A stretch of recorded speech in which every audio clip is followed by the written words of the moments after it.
Warm greetings of the day. My dear students, today I am going to discuss the second part of the story Matchbox by Asha Punadevi. I have already discussed the first part of the storyline.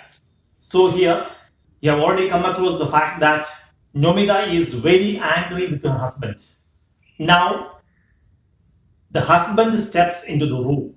Her indignation at the insult, her anger at the insult, seems to want to dash against her husband very fiercely. Here, the husband steps into the room after his leisurely Sunday bath. He finds that his wife is very furious. He tries to gauge the intensity of her anger. He tries to laugh it away, but immediately he realizes that laughter will not help him here. She asks, "Why did you open my letter? Haven't I told you 1,000 times not to open my letter?" He says, "If you are forbidding, there is something in it." He emphasizes his argument. I am your husband, and a husband has the right to read the letters which are addressed to his wife. He also says, I have to ensure that no love letters are passed to you secretly. Now she is fuming with anger and she retorts or retaliates. You are a common vulgar man. Then she uses some other expressions like you are a liar. Now the husband is unable to keep his calm and quiet anymore. He also takes the poisoned knife, the expression used in the text. He also picks the poisoned knife. He also starts using abusive language. He calls her a dung picker's daughter.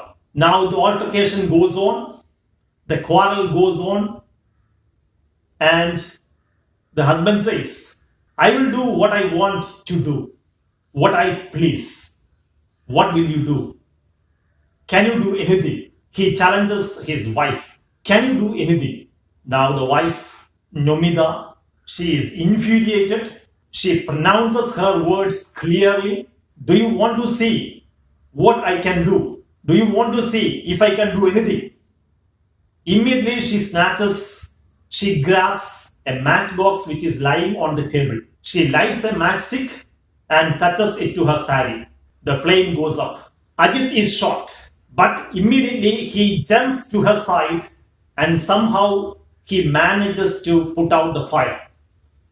Now he is shocked, he is frightened, and he looks at his wife fearfully. My dear students, here towards the end of the altercation, towards the end of the quarrel, she tries to put an end to her life.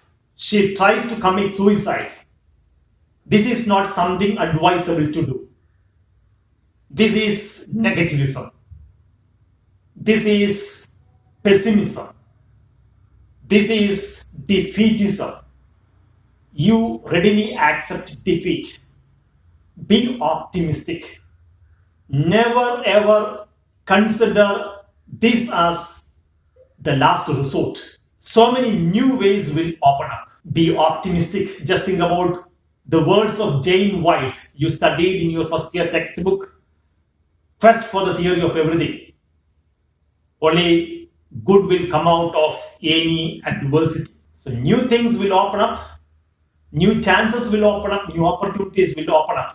Never ever commit such foolishness in your life. Soon, the niece of Nomida steps into her room, informs her about the washerman who has been waiting downstairs for a long time for collecting the dirty clothes from Nomida. Immediately, she collects all the dirty clothes and goes downstairs, hands all those clothes over to the washerman, and she goes to the kitchen. There she finds a host of people who are very busy with the preparation of breakfast, large number of women can be seen there. They are very busy. It is stated in the text that they do not attack the other women in her in-laws. It is stated in the text that her in-laws do not attack her directly because she is a woman who speaks her heart out, who speaks her mind out. So they all are afraid of her, but they try to pinch her with words.